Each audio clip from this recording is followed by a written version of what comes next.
You're born in a town nobody's heard of. Middle class. Public schools. Your parents work 2 jobs each. You grow up watching the news with your grandfather, a Vietnam vet who doesn't trust politicians. He tells you they're all the same. Bought and paid for. You decide you'll be different. You graduate top of your class. Full scholarship to an Ivy League school. You study political science because you actually believe in public service. Your friends go into finance and tech. They'll make millions. You're making $35,000 a year as a community organizer in Detroit.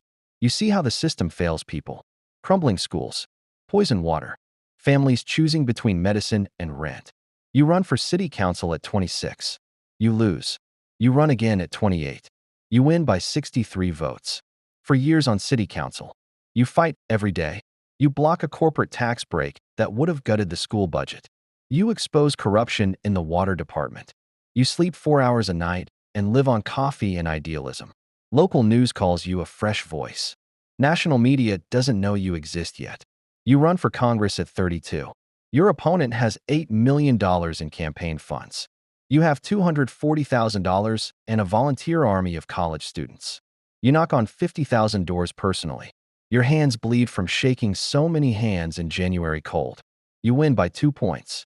Congress is where you learn how things actually work. Your first week, a senior member pulls you aside. Explains the game. You want to pass bills? You need committee assignments. You want committee assignments? You need to fundraise for the party. You want to fundraise? You make certain people happy. You refuse. For the first year, you introduce 14 bills. All of them die in committee. You're not playing ball, so nobody plays with you. You're a backbencher. Irrelevant. Your district sent you to change things, and you're changing nothing. Then there's a school shooting in your district. 18 dead. You fly home for the funerals. You hold a mother while she collapses at her daughter's grave. You promise her you'll do something. You mean it. You introduce a gun control bill. Moderate. Reasonable. Background checks. Waiting periods. It has 60% public support. It dies in committee within 48 hours. The gun lobby donates $4 million to primary opponents of anyone who supported it. You get death threats. The mother from the funeral calls you asking when something will happen. You don't have an answer. A senior senator takes you to dinner. Expensive steakhouse. The kind with no prices on the menu. He explains how this works. You want to pass meaningful legislation? You need power. You need chairmanship. You need seniority. You need to play the long game. You start playing. You take the lobbyist meetings. You soften your language. You vote for the party's priority bills even when they make you sick. Defense spending packages loaded with pork. Farm subsidies that go to corporations, not farmers. You tell yourself it's strategic. Short-term compromise for long-term change. Your approval rating goes up. Party leadership notices. You're a team player now. You get reassigned to better committees. Energy and commerce. Financial services. This is where real power lives. This is where you can make a difference, they tell you. The lobbying gets more sophisticated. It's not just donations anymore. They don't hand you envelopes of cash like in movies. They hire your former staffers at $400,000 a year. They book your spouse for speaking engagements at $50,000 per appearance. They fly you to conferences at 5-star resorts where you give a 20-minute speech and spend 3 days golfing with Fortune 500 CEOs. You tell yourself you're building relationships, expanding your influence, understanding all perspectives. You're not bought. You're being pragmatic. The presidential run starts as a joke. You're 38 years old. A national magazine does a profile, the young face of a changing party. The article goes viral. Your team starts getting calls. Would you consider running? You laugh it off. Then you look at the field. Career politicians in their 70s. Multimillionaires pretending to understand working families. Someone literally falls asleep during a debate. You realize you actually have a shot. Your announcement video gets 40 million views in 24 hours. Young people lose their minds. Finally, someone who gets it. Someone who grew up with student loans and understands climate change. Someone who's not a fossil from the Cold War era. The primaries are brutal. Your opponents go after your inexperience. You're too young, too naive, too idealistic. You lean into it. Yes, I'm young. That's the point. We need fresh thinking, not the same failed ideas. You win Iowa by 8 points. New Hampshire by 12. Super Tuesday is a landslide. The establishment candidates drop out one by one. At 39 years old, You're the party's nominee for President of the United States. The general election is a war. Your opponent is everything you're running against. Old money, corporate connections, scandal after scandal that somehow never stick. They call you inexperienced, dangerous, a radical. You call them corrupt, out of touch, owned by billionaires. You win the popular vote by 6 million. The Electoral College by 82 votes. At 39 years and 7 months, you're sworn in as the youngest president in American history. The crowd at your inauguration is the largest ever recorded. You give a speech about hope, change, and restoring faith in government. You mean every word. The first 100 days are chaos.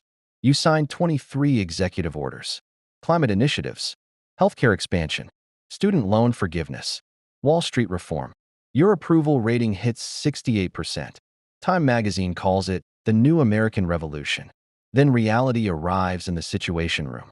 Your first intelligence briefing is 6 hours long. They show you things that aren't in newspapers. Active terror cells, cyber attacks happening in real time, 3 separate nuclear threats from unstable regimes, a brewing conflict in the South China Sea that could become World War III. The CIA director is a career professional who's served 5 presidents. He explains, very patiently, that your climate executive order has pissed off Saudi Arabia. They're threatening to collapse oil prices, which would crater the global economy. He suggests you might want to reconsider the timeline. You push back. This is exactly the kind of pressure you promised to resist. He slides a folder across the table. Satellite imagery of Chinese military buildup near Taiwan. If the Saudis crash oil prices, he says, we lose leverage in the Middle East. China moves on Taiwan. We're looking at 2 wars simultaneously. You delay the climate order. Temporarily. Just until things stabilize. You tell yourself it's pragmatic leadership, not surrender. Congress is worse. Your party controls both houses, barely. But control is an illusion. 3 senators from oil states won't vote for your energy bill. 2 from manufacturing states won't vote for your labor bill. 5 from purple states won't vote for anything controversial in election years. Your chief of staff explains the math. You need 218 votes in the House and 50 in the Senate. Every single vote requires a trade. You want healthcare reform? You have to approve a defense contract that builds tanks the Pentagon doesn't want. You want education funding? You have to gut environmental regulations in 3 states. You make the trades. You tell yourself it's 2 steps forward, 1 step back. Progress isn't perfect. This is how governing works. 6 months in, there's a terrorist attack. A coordinated bombing in Chicago kills 74 people. The country is terrified. Your approval rating drops to 52% overnight. Cable news runs 24-hour coverage asking if you're tough enough to keep America safe. Your national security advisor presents 3 options. Option 1. Limited drone strikes on the terror cell's training camps. Surgical. Minimal civilian casualties. Might not get all of them. Option 2. Massive air campaign. Destroy everything. Guaranteed to work. Hundreds of civilian deaths. Option 3. Do nothing. Focus on domestic security and diplomacy. You choose option 1. The strikes hit 60% of the targets. 2 weeks later, there's another attack. A shopping mall in Phoenix. 31 dead. Your approval drops to 41%. Republican opponents call you weak. Protesters gather outside the White House demanding action. You order option 2. The air campaign kills 847 people. 340 of them are civilians. 89 are children. International outcry is immediate. The UN condemns it. Protests erupt in allied countries. But American cable news shows your approval rising to 58%. Finally, they say, a president who isn't afraid to be tough. You see the photos. The children. You don't sleep for 3 days. But you're told this is leadership. Making hard choices. Protecting American lives requires sacrifice. The ends justify the means. The surveillance issue comes next. Your NSA director requests expanded monitoring powers. They need to track potential threats more effectively.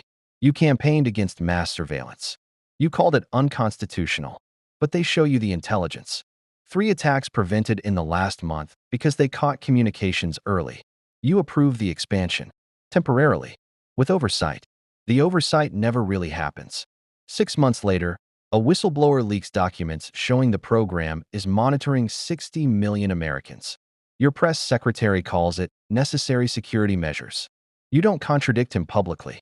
The corporate influence is quieter but more insidious. Your Treasury Secretary is a former Goldman Sachs executive. He promises he's here to serve the country, not Wall Street. But when banking regulations come up, he's the expert in the room. He explains why certain reforms would destabilize markets, cause job losses, hurt retirement accounts. You water down the regulations. The banks donate $40 million to your re-election campaign. You tell yourself their money doesn't influence your decisions. You're just being realistic about economic stability. 2 years in, your original campaign manager quits. She can't watch you become what you promised to fight. You replace her with a strategist who understands power. He doesn't care about idealism. He cares about winning. Principles don't matter if you lose, he says. You can't change anything from outside the White House. The next election cycle, you shift your messaging. Less talk about revolution. More talk about stability and steady progress. You court moderate voters. Distance yourself from progressive allies who got you elected. They call you a sellout. You call it growing into the job. You authorize a drone strike that kills an American citizen abroad without trial. Your legal team says it's justified under executive war powers. Civil liberties groups lose their minds. You used to be one of them. Now you're signing the orders they protest against. A journalist starts investigating your administration. She's good. She finds connections between your policy decisions and donor interests. A healthcare bill that benefits insurance companies who maxed out your campaign donations. An energy policy that's suspiciously favorable to natural gas corporations whose executives golf with your chief of staff. Your press secretary discredits her, questions her sources, suggests she has political motivations. The story gets buried. She loses her job 6 months later. You tell yourself you had nothing to do with it. But you know you did. Year 3, there's a war. Not the war you inherited and tried to end. A new one. An ally gets attacked. Treaty obligations kick in. Your military advisors say you have no choice. Congress authorizes force. You're the commander-in-chief. You send 40,000 troops. You promise it'll be quick. 6 months, tops. It's still going 3 years later. 2,400 American soldiers dead. Unknown civilian casualties because you stopped counting publicly. You visit Dover Air Force Base when the bodies come home. You salute the flag-draped coffins. You cry privately on Air Force One. But your approval rating is steady at 54%. The war is popular. Defense contractors donate heavily to both parties. Nobody in power wants it to end. There's too much money in missiles and too many jobs in tank factories in swing states. You run for re-election. Your opponent is a populist running on the same message you ran on 8 years ago. Change. Hope. Draining the swamp. You realize, with horror, that you're the swamp now. You're the establishment candidate defending the status quo. You win anyway. Experience matters, voters decide. Better the devil you know. Your victory speech talks about continuing the work, finishing what you started. You barely remember what you started. Second term is when you stop pretending. You're not changing the system. You are the system. The surveillance state expands. The wars continue. The corporations get their tax breaks. The lobbyists get their access. You've become fluent in the language of power, which is the language of compromise dressed up as pragmatism. A young senator gives a speech calling you out. She's 34 years old. Idealistic. Angry. She says you betrayed everything you stood for. She's right. You know she's right. But you also know she doesn't understand how it works. Not yet. You're 48 years old in your final year. Approval rating at 49%. Not great, not terrible. Legacy uncertain. Some good things. Healthcare for 15 million more people. Slight progress on climate. No major catastrophes on your watch. But also, more surveillance than ever. More drone strikes. More corporate influence. More of everything you promised to fight. Your memoir advance is $40 million. Speaking fees start at $400,000 per appearance. A tech company offers you a board position at $2 million a year. You'll take it. You need to think about retirement. Nobody lives on a government pension anymore. The young senator announces her presidential campaign. A new way forward. Real change this time. Taking on the establishment. Her announcement video gets 60 million views in 24 hours. Young people lose their minds. Finally, someone who gets it. Your chief of staff asks if you'll endorse her. You laugh. She's too inexperienced. Too naive. Too idealistic. You back the moderate former governor. Safe choice. Electable. He loses the primary by a landslide. She wins the general election at 39 years old. Youngest president in history. You attend her inauguration. She gives a speech about hope and change and restoring faith in government. You watch from the platform. You remember giving that same speech. You know exactly how this ends. Somewhere in a town nobody's heard of, a 16-year-old kid is watching the inauguration with their grandfather. The kid's eyes are bright with hope. They believe this president will be different. This time will be different. The grandfather, a veteran who doesn't trust politicians, shakes his head. They're all the same, he says. Just give it time. The kid doesn't believe him. Not yet. They will. If this one made you think, drop a comment. Subscribe for more.